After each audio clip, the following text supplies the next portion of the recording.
hari aho wibeshye gatoya. Ndi umuyobozi ku rwego rw'igihugu. Ku rwego rw'igihugu we, ku rwego rw'igihugu, sorry. Twakora ibisubizo byanjye bya cyibyihishe niho warura Kigali ku rwego rw'igihugu. Wibeshye cyane. Umunsi ariko Tom wenda tutarajya mu by'ubuhanzi. Yego. Abanyarwanda dutanga amaraso. Cyangwa turacya Abanyarwanda buriya n'abanyabuntu. Oya. Impamvu nanabivuga buriya mba naragize n'amahirwe yo kujya n'ahandi mu bindi bihugu, aho usanga kuba wenda umuntu yatanga amaraso nta kiguzi ategereje, nta nyungu ategereje, bo babifata nk'ibintu bidashoboka, ku buryo iyo babwiye ngo mu Rwanda niko bimeze batangira kubaza ibintu byinshi, mwabikoze gute, mwabigezeho muti. Amahirwe twagize buriya kuva kera, kuva ikigo cy'igihugu cyo gutanga amaraso gitangira, byatangiye ari umuryango ukeneye amaraso, hakabonekamo umuntu umwe uyatanga kugira ngo asimbure ayo bahaye umurwayi wabo. Igihe rero kigeze bihinduka ko abantu bose bafite ubushake bashobora kuyatanga, akazaramira uwo ari we wese uyakeneye. Ibyo bintu rero twabikomerejeho ku buryo 100% mu Rwanda umuntu atanga amaraso nta kiguzi ategereje, nta nyungu ategereje, akaba yayahabwa igihe yakeneye, cyangwa undi uwo ari we wese uyakeneye akaba nawe yayahabwa. Mu Rwanda rero abantu benshi ni abanyabuntu. Ni byiza. Bayatanga nta kiguzi bategereje. Dufite abantu bamaze gutanga inshuro hafi 100 kandi bagikomeje gutanga. So amaraso arahari, ariko amaraso ni nk'ibiryo. Ntabwo bavuga ngo hahera imwe burundu. Hari igihe kigera ibice bimwe biyagize nyine bikagenda byangirika bisaza iyo bitakoreshejwe, hanyuma nanone icyo gihe murayamena. Biba gake kuko dusigaye twamenye kubara, kuko buriya amaraso ni ikintu gifite agaciro. Ubu twakoze icyo bita annual blood collection plan, aho tubara tukamenya ngo buri kwezi dukenera amaraso angana gutya dukurikije uko ibitaro bigenda biyasaba. Noneho muri uko kwezi tukiha intego yo kubona amaraso yegereye cyangwa ruseho gato ashobora gukenera. Noneho cya gihe yakabaye amara igihe icyo twita wenda expiration period yayo cyangwa shelf life yayo, ikadufasha kujera ku buryo yayandi arengaho kuyo twafasha ari bukenerwe ashobora gukora ikindi gihe. Mbega ikaba ari nka stock ya reserve dufite. Ndibuka bagushyira ku rwego rwa Kigali twaraganiriye hano tuguti nishimwe rikomeye. Nyuma yaho rero ejo bundi nyine warazamutse mu ntera. Nibwo ni bwa mbere nyine tugiye tuganiriye neza, noneho warageze kuri urwo rwego. Wabyakiriye ute noneho? Ni ibintu byanshimishije, ariko si umunyenga wo kwishimira nyine, kuko bijyana n'inshingano. Urumva nyiri umuyobozi wa Kigali narebaga nyine igice gitoya, hanyuma nabaga mfite, sinakwita ko wenda ari nk'ahantu ho kuba wenda ndamutse ntakoze neza hari ibindi bigo byamfasha gukavaringa wenda manka nagize, ariko ubu ngubu nijye ugomba kumekinga sure yuko buri muntu wese yubahiriza inshingano ze. Gusa amahirwe hari nuko team dukorana nayo hafi ya yose n'ubundi ni team yari isanzwe imenyereye ibyo irimo gukora, ndetse gukomereza nsa nk'aho inshingano zabaye nyinshi ariko ntabwo zahindutse. Zabaye nini ariko ziguma ari za zindi n'ubundi z'ibyo nakoraga. Ubu akazi ni kenshi, nta erere ngomba gukora wenda kuko nta uri bundamire. Impfira kuri kigo yarabyapfuye. Ndibuka 2019 nyine ushyirwaho kuri Kigali. Twakoje se Tom, ibi bintu ni inshingano ziyongereye. Umuziki uzakomeza kuwukora? Nzakomeza kuwukora, nta kizambuza. Ubundi nanone urongera urazamuka. Ndakubaza ikibazo nk'icyo nakubaje icyo gihe muri 2019. Uzakomeza kuwukora noneho nk'umwuga cyangwa bizaba ari kwishimisha kuko nawe uravuga inshingano bizahinduka nk'ubu amateka? Oya, ahubwo icyo gihe icyo nzagabanya ni amasaha yo kuryama, ariko umuziki wo nzakomeza kuwukora kuko n'ikimenyimenyi ubu ngubu mfite indirimbo nshya, kandi ni indirimbo nsohoye mfite izi nshingano nshyashya. Impamvu nzakomeza kuwukora nuko unamfasha no kugera ku nshingano zanjye neza, kugira ngo mbone amahirwe yo kuza mu kiganiro nk'iki ngiki kivuga imyidagaduro cyumvwa cyane n'urubyiruko. nje kuvuga indirimbo ariko nshishamo nkanavuga iby'amaraso kuko buri ibyo twatangiriyeho hari abantu batari babizi. Ese abanyarwanda bamugaye ni abanyabuntu, amaraso aboneka ku kihe kigero, ese niba mufite ahagije kuki mukomeza gusaba abantu kuyatanga. Hari igihe wenda umuntu ashobora kutwumva akavuga se ko bafite ahagije akaba atubwira ngo dutange amaraso.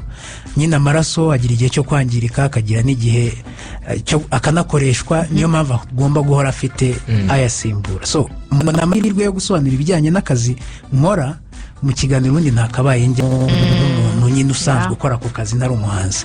ubu ari kubutumirwa nko mu kiganiro cy'ubuzima. Yego, ikiganiro cy'ubuzima ni amahirwe mfite ku bandi dukora bimwe wenda batari abahanzi. Yego, tutarinjira mu muziki neza, tugarutse hari ababuze uti hari abantu mufite bamaze gutanga amaraso nk'inshuro 100. Yego, umuntu yakwibaza ngo nk'umuyobozi w'iki kigo wamaze kuyatanga inshuro zingahe? Mwebwe Tom Close. Jewe ntabwo ari inshuro nyinshi kuko biriya hari ibintu bishobora gutuma umuntu adatanga amaraso. Tuvuge nk'urugero, ushobora kwikuza iryinyo, ushobora kuba utwite, ushobora kuba urwaye nka malariya, iyo uyikirutse n'uhita utanga. Ibyo rero gihe bituma nataga kenshi mu buryo buhoraho, ariko nanjye ntanga amaraso mu buryo iyo nyine nujuje ibisabwa muri icyo gihe mpita nyatanga. Ujya wibuka igihe bwa mbere utanga amaraso? Bwa mbere nari umunyeshuri. Wiga mu mwaka wa kangahe? Nigaga muri segonderi mu wa 5. Mu wa 5? Yego, nibwo bwa mbere yatanze. Icyo gihe ujya kuyatanga, impamvu mbibajije mu banyeshuri iyo habaye ibikorwa hari ugiye navuga ati ngiye gutanga amaraso kubera ko hari agakeke kari. Icyo gihe yatanga wowe niki cyagusunitse mu by'ukuri? Icya mbere nyine ni abantu tuba turi kumwe. Hari igihe muri segonderi buri muntu yatanga kubera ikigare, bakakubwira bati tugiye gutanga amaraso, mukagenda utazi ibyo mugiyemo. Iyo mugezeyo nyine icyo gihe niga keke ntabwo cyari ikintu wenda ntafiteho access, ariko nayo yije nyine uri umunyeshuri nyine iza ari inyongera. Icyatumye nyatanga bwa mbere nyine ni ukudusobanurira impamvu yabyo, ariko n'ikigare cyabo twari turi kumwe. Uyatanze ari ikigare. Kuri uyu munsi birangira uyoboye ikigo cy'igihugu cyo gutanga amaraso. Iyo utekereje aho wahereye babigusobanuriye, ariko n'ikigare kijemo, noneho sinzi niba ujya ubitekerezo cyangwa ubitekerejeho bombi kubajije bifite noneho ikihe gisobanuro? Icya mbere buriya jyewe iyo ntekereza ikintu cyo gutanga amaraso ntekereza abayahabwa, kuko hari igihe madamu yaragiye kuyahabwa, icyemezo gifatwa ku munota wa nyuma ngo bareke barebe, kuko ntabwo yari afite igipimo kiri hasi cyane ku buryo byanze bikunze agomba kuyahabwa.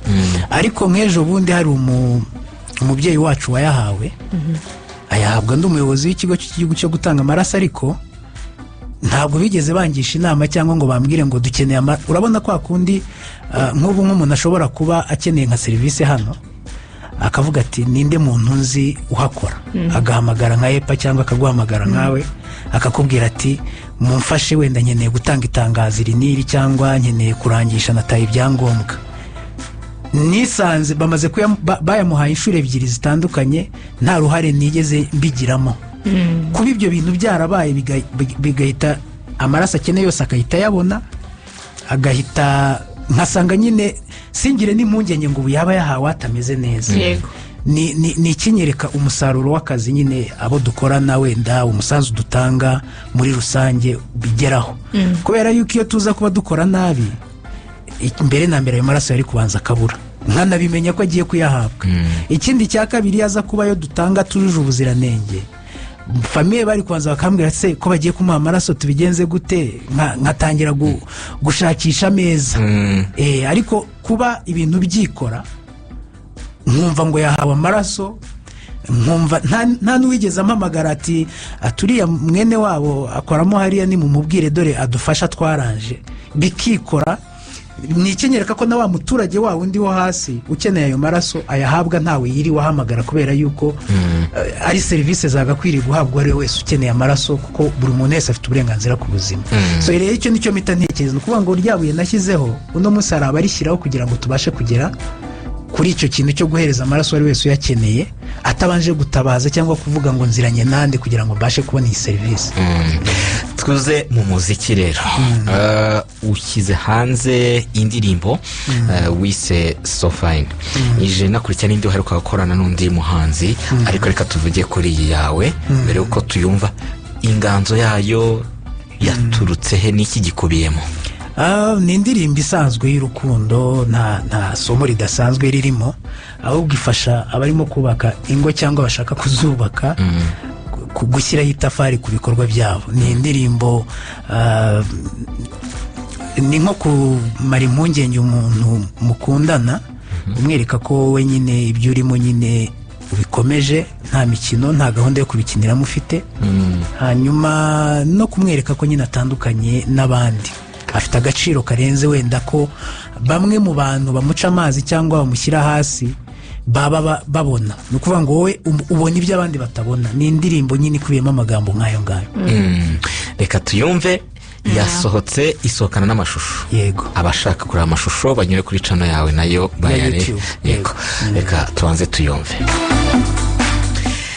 So fine indirimbo ya Tom Cruise mumaze kumva muyumvise gute? Munyure kuri page yacu ya Facebook mutubwire ko muyumvise. Ni indirimbo nshya nibwo bwa mbere uyumvise no kuri radio Rwanda. Indirimbo nziza ino style harya bayita ngo ningo kini jya kumenya nka reggaeton. Ino ni trap. Ni nka pop ariko iri moderne. Tom irasohotse rero wanabivuze ngo kugira ngo uzareke umuziki uzagabanya amasaha yo kuryama. Yego. Nyuma y'indirimbo twinjize muri gahunda zawe z'umuziki muri mwaka 2021 n'izihe navuga ko ubu ngubu ndimo ndakora kuri album yanjye. Already album ya 7 yararangiye. Ikibura nuko yishyira hanze. Zimwe mu ndirimbo ziriho nyine nizi ngizi ariko none ndimo ndashaka gukora kuri yindi album nzasohora indirimbo zose ziriho ari nshyashya ku buryo nko muri sama mu kwezi kwa 7 cyangwa kwa 8 kuno mwaka icyo gihe ndakeka nzashyira hanze album nk'ebyiri iriho izi ngizi zisanzwe zikubiye hamwe nk'umuzingo ku buryo umuntu akeneye no kuzigura ashobora kuzibonera icyarimwe, hanyuma nkanashyira hanze indi iriho indirimbo nyinshi zitazwi nshyashya ku buryo umwaka uzasozwa kabisa abantu bakeneye ibihangano byanjye babibona ku bwinshi. Se buriya akazi kawe ukora muri ibi byo gutanga amaraso, urugo, kuba umuhanzi ni ibintu ushobora kubangikanya kandi ntihagire igipfa cyangwa se hari icyo ugira nka priority byanze bikunze of course. Priority ni icyo ndimo gukora muri uwo mwanya. Tuvuge mu rugero nk'uno mwanya priority ni ibi turimo dukora. Ntabwo ngira ngo kuva nagereye hano sinigeze njya nko kuri telefone keretse ari nk'impamvu yihutirwa. Tuvuge habaye nk'ikibazo ku kazi cyangwa habaye nk'ikibazo cyihutirwa mu rugo. No kuvuga ngo rero niyo ndi mu kazi priority bari akazi ngahereza umwanya kandi nkagakora. Irindi banga no gukora ikintu ukakirangiza. Iyo ukoze ikintu igice tuvuge mu rugero iyo giye ndi muri studio hari ibintu abahanzi tukunze gukora bita kuririmba igishinwa ku buryo ukora indirimbo ugahimba melody ukayitahana ukazashakisha amagambo yo gushyiramo ukongera ukagaruka muri studio ugasimbuza bya bishinwa amagambo bigahinduka indirimbo. Ubwo byashinwa niko mwana sanga bidasobanutse ukarimba ibintu bidasobanutse ariko wataha noneho ukagenda wumva uko wabiririmbye ugashakisha amagambo agenda abisimbura. Yesu uko nkora no kuvuga ngo niba ninjiye muri studio indirimbo ngomba gusohoka ndangije gukora akazi hafi 90% y'ibyo nshobora gukora ku buryo nimana gahunda n'umuproducer nzagaruka ari ugushyiraho utuntu twanyuma nyine two kuyiryoshya tuvuge kuvuga amagambo atangira indirimbo cyangwa soza indirimbo cyangwa kumubwira ngo hari aho numvise ijambo ritumvikana neza turihindure cyangwa naririmbye nabi nshaka guhindura ariko indirimbo ikabihari. Akenshi muze no gutana sample ku buryo producer na indirimbo nayibura nzitwa ko nyifite ku buryo nshobora no kujya n'ahandi nkongera nkayisubiramo ko akenshi mpimbira muri studio. Hanyuma icyo gihe rero bimfasha ko niba ngiye muri studio iyo nsohotsemo maze ko indirimbo nyifite inshuro yose nije muri studio binsaba nk'amasaha 2 kugira ngo mbe nakoze indirimbo. So ntabwo icyo gihe bingora. Bivuze ngo niba mpaye umwanya studio nkavuga ngo kuwa 6 ni studio ubwo kuwa 6 mfite indirimbo ku buryo n'ibyo ndimo mvuga bya album no mu cyumweru kimwe naba nayirangije. Ntabwo ari ibintu binsaba igihe kinini, hanyuma wenda akazi kagasigaranwa na producer, kuko buriya kuri album hakorwa ku ndirimbo kugira ngo irangire, producer akora ibyo bita wenda nko gukora beat, ibyo ashobora kubikora mbere y'uko umuhanzi ashyiramo amajwi, noneho gukora ibyo bita mixage, kuringaniza amajwi n'ibicurangisho, noneho akaza kubihuza byose bigahinduka indirimbo, aribyo bita mastering. Ibyo ngibyo rero bishobora gutwara umunsi umwe, iminsi ibiri ku ndirimbo. Icyo gihe ushobora gukora indirimbo ukwezi kose, ariko pariti yo kuyirekodinga ijyanye n'iby'umuhanzi byaratwaye nk'iminsi 7 yonyine, cyangwa bikaba byanamara n'amezi 2, ariko akazi kari technical ari aka producer nyine kayitindisha. So kuri gihe rero ibanga ni iryo, no gukora ikintu kikava mu nzira, hanyuma nk'uko wari uri mubimbaza, imishinga ihari nyine niyo ngiyo, ku buryo nko kuri album ya 7 kuko yuravuga ko yamaze kurangira, niki gikuyeho nyirizina? Ni indirimbo,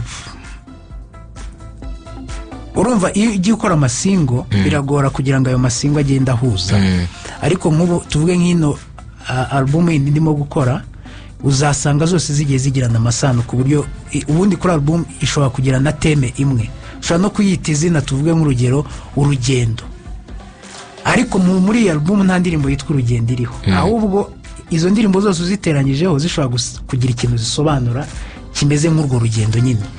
Ariko noneho kuri na album hari indirimbo nyinshi zitandukanye nagiye nsora, hera kuri iyi ngiyi yitwa So Fine, hera kuri iyo nakunze, hera ku indirimbo zageze impamvu, nako sorry, yitwa ngo iki, izi ndirimbo nyinshi zagiye zisohoka mbere, iriya nakoranye na Bulldog, hari igikomere sorry, impamvu nari hisi, impamvu nuko ni pop, n'impamvu nayo ni pop. Hanyuma so hariho amasingo atandukanye, mu rukundo buriya habamo ibyiza n'ibibi. Hanyuma ni indirimbo nagiye nkorana n'abaproducer batandukanye, ntabwo ari touch y'umuproducer umwe. Hanyuma hariho n'amakolabo atandukanye, nicyo navuga zigiye zihuriraho, ariko inyinshi zarasohotse abantu barazizi, uramutse wemeye, nabo umuyonga, ni wowe ndeba, igikomere, iyi ngiyi, So Fine, iyo nakunze, urumva zose ni indirimbo zagiye zisohoka zigakundwa mu buryo butandukanye. Ku ya 8 hari urugero warutanze ngo urugendo, ni urugero utanze gusa cyangwa iryo zina ryayo? Nari ntanze. Ni iryo zina ryayo nyirizina. Iyo ugarutse ku rugendo rwawe rw'umuziki, abenshi barakuzi utangira kugeza n'uyu munsi nyine ubu tuvugana, wasohoye indi ndirimbo cyayisohotse mu ijoro ryakeye, ntabwo ari benshi mwatangira icyo gihe bakikora, cyangwa se n'abakora, reka mvuge ngo ntabwo ari benshi bari aho ugeze ku bijyanye n'umuziki. Ibanga ryabaye irihe muri iyi myaka yose ku buryo Tom akomeza kuba ari aha, n'ibihembo yewe bikaza n'ejo bundi hari icyo baguhaye? Mu by'ukuri wenda ntabwo navuga ko imbaraga natangiranye ari nazo ngishyira mu muziki kuri uno munsi, kuko hari igihe kigeze kuba buri munsi mbyuka gahunda ari umuziki, nta kindi ndi bujyemo, nta kandi kazi mfite wenda uretse nko kwiga, ariko nyuma y'amasomo ntekereza kwinjira muri studio, wenda ibizindi gahunda zigakomeza nyuma ya studio, ntekereza ama interview, ntekereza promotion. Ariko ikintu kitigeze gihinduka cyita rusange iyo myaka yose kuva ntangira, ko navuze ko imbaraga zahindutseho, focus haba iyo nshyira ku kazi, kandi wenda ngabanyaho gatoya ku muziki, kuko zose ni kariyeri nshaka gushyiramo imbaraga, haba umuziki, haba akazi nkora, kuko nako gafitiye abantu akamaro. Ikitarahindutse ni ukumva yuko umuziki nawuhagarika, ikitarahindutse ni ukumva yuko umuziki nawugira kimwe mu binyinjiriza, mu bimfasha wenda kuba natunga umuryango wanjye, kuko umuziki ni akazi. Hari ababikora 100% ari cyo kintu cyonyine bakora, hari n'abandi babifatanya n'ibindi. Ikindi cya kabiri ni uko umuziki ushobora kukubera ibuye wuririraho ugera ku zindi proje nyinshi. Ushobora gucuruza ushingiye ku izina ufite mu muziki, ushobora kwamamaza izindi business ufite ku ruhande cyangwa z'abantu b'inshuti zawe ushingiye ku izina ufite mu muziki. So nagiye ndeba ibintu byinshi byatumye nkomeza gushyira imbaraga mu muziki, kuko umuziki ntabwo kuwinjirizamo ari ukujya ku gitaramo gusa, kujya kuri stage gusa ngo uririmbire abantu. Nabyo bishobora kuba, kuko niho byose biba biganisha. Za ndirimbo abantu bumva kuri radiyo haba hari igihe bagomba kugeraho bakakubona unazibaririmbira, ariko wenda ibyo ukabyinjirizamo. Ariko nanone umuntu ashobora kwinjiza amafaranga mu muziki mu bundi buryo bwinshi. So ibyo bintu rero nibyo bimotiva gukomeza gukora, nubwo navuga ko imbaraga hari aho zigera nkavuga ngo ngiye kuzishyira aha, kubera ko iki kintu ubu nona, tuvuge nk'urugero ubu nona, kubera ko nk'aka kazi nahawe ari akazi gashyashya, amezi 3-4 nagombaga kubanza nkakinjiramo, nkabanza nkamenya ibyo ndimo gukora, iki ndacyerekeza aha, kino gishinzwe ndagikurikirana gute. Hanyuma iyo umuntu amaze kumetiriza ibyo akora, ushobora no kuvuga uti none reka nongere nkore ku muziki. Ariko nk'uko nari ndimo mbikubwira, ni album ndimo gukora nisohoka ubwayo, nshobora no gushyiraho team cyangwa team n'ubundi dusanzwe dukorana ikamfasha kuyikurikirana ku buryo igera ahantu hose kumvikana. Bivuze ngo ndimo ndakora akazi kose mu buryo bungana kandi 100%. None uracyagira za nzozi wajyaga ugira, nubwo hari ibimotiva nyine kugira ukomeze gukora umuziki, ukagaragaza ko ku mbaraga aho hari nyine imbaraga ushyiramo, hari uko waziganyije ko zigomba no kujya no mu bindi.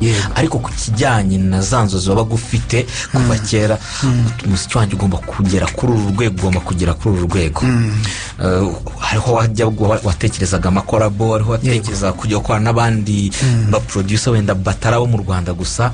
Uracyatekereza muri ubwo buryo bwagutse ku muziki wawe, cyangwa nzakora bike byaha mu Rwanda kubera n'izi nshingano zindi? Ndacyabitekereza, kubera ko uno munsi nubwo mu Rwanda hose nzwi, hari ibihugu byinshi bitazi izina Tom Close. Ni ukuvuga ngo muri ibyo bihugu ndi underground. Ndacyari munsi y'ubutaka, ndacyari urubuto ruteye mu itaka rutaratunguka. Hanyuma buriya mu muziki n'uno munsi, tuvuge nk'urugero, turacyafite umuhanzi witwa Makanyaga ugikora, uri active, ukora ibitaramo, ukora indirimbo nshya. Noneho igihe nta n'icya kabiri cy'imyaka ya Makanyaga mfite, bishatse kuvuga yuko no mu myaka 2-3-5 iri imbere nshobora gukabya inzozi zo kuba naba izina rizwi ku mugabane wa Afurika. Ibyo bintu rero bibanzirizwa n'ubushobozi. Igihe icyo ari cyose naba mfite ubushobozi bwo gushyiraho management, njye nkinjira muri studio nkakora indirimbo, hanyuma management igakurikirana promotion yazo, hanyuma igashaka ibitaramo, nkaba najya aho nshaka hariho hose, wenda natumiwe kuba nakora ibitaramo nkabikora, inzozi nazigeraho. So ni ibintu bishoboka, ntabwo nigeze ntakaza focus. Ariko nyine mu rugendo, tuvuge nk'urugero, ikipe irimo gukina umupira, kugira ngo itsinde igitego ntabwo bisa. Hano ishobora gutera pasi, hano ishobora kugitsinda kuri koroneri, ariko ikibigamije ni ugutsinda umukino. So kuri jye izo nzozi nshobora kuzigeraho, ariko wenda mvuga ni muri uno mwaka reka manze nubaka ubu bushobozi, mukurikiyeho wenda nubake connection zabo ngomba gukorana nabo, menye abazamfasha muri promotion wenda muri ibyo bihugu. So ibyo ni ibintu umuntu agenda agira atari afite mu myaka yashize. Iyo rero ubushobozi bubonetse, umwanya ukaboneka, izo nzozi umuntu ahita zikana. Dusoza kuko iminota iraturangiranye, hari inama yawe ku bana bari gutangira umuziki uyu munsi, ariko kandi wumva wifuza kuzajya uhora wiyubakirwa kuki mu ruganda rw'umuziki w'u Rwanda? Byagorana kuvuga icyo nifuza kuzajya nibukirwaho. Of course nakwifuza kuzajya nibukwa, hanyuma icyo abantu bazanyibukiraho nibo bazagihitamo. Njye mbaha byinshi, ariko icya mbere ni ukuba nakwibukwa nk'umuntu utaracitse intege, igihe icyo ari cyose wakomeje gukora, wakomeje kubaho hafi. Hanyuma ikindi cya kabiri, umuhanzi wafashaga abahanzi batoya kuba wenda bagira aho bava n'aho bagera, mu rwego rwo gukorana nabo, mu rwego rwo kubagira inama. Hanyuma nanone njye nifuza kuzibukwa cyane cyane nk'umuhanzi wandika kurusha n'umuhanzi uririmba. So ubwo ndacyari muri underground no mu kwandika, cyangwa hari urwego nyandikira rutarakura ngo rumfate nka idol. Ko njye nandika cyane cyane ibitabo by'abana bikoreshwa mu mashuri. Ibyo bitabo rero ababyigiramo ntabwo barakura ngo tujye duhura ndi mukuru bavuge bati inkuru zawe wanditse twarazisomye. So aho niho nifuza kwibukirwa cyane, kuba ndi umuhanzi, of course umuhanzi mukuru ariko watinze muri ibyo bintu kugeza umaze imyaka irenga 15 nkora umuziki. So hari igihe rero nzaba maze nk'imyaka 30 nyiwukora, birashoboka. Ariko noneho mfite n'ibindi nahanze byinshi, hari filime, hari ibitabo by'abantu bakuru, iby'abato, naranakomeje no gukora indirimbo of course. Kandi ngo ari projet ya filime. Yego, tuzayiganiraho utaha. Ubutumwa ku rubyiruko amasegonda 20. Ubutumwa ku rubyiruko nuko biroroshye gukabya inzozi iyo wabanje kuzigira, kandi nta gihe umuntu aba yarakererewe kugira inzozi, kurota inzozi, kuvuga uti ndifuza kuba iki, ndifuza kugera kuri iki ngiki. Uno munsi ushobora kumva abantu barimo bagera ku bintu ugatekereza yuko ubwo utari muri icyo cyiciro cy'abarimo kubigeraho ubu ngubu utazigera ukabya inzozi zawe. So igihe icyo ari cyose ushobora kurota inzozi, kandi ukarota inzozi zikomeye, kandi uko byagenda kose wakoze inzozi warose uzigeraho. Urakoze cyane Tom Close. Dushimira abadukurikiye bose, ni naha dusoreje. Ngera Lepa ndetse nanjye Michelle iradukunda. Safa ni yongera ibashimishe.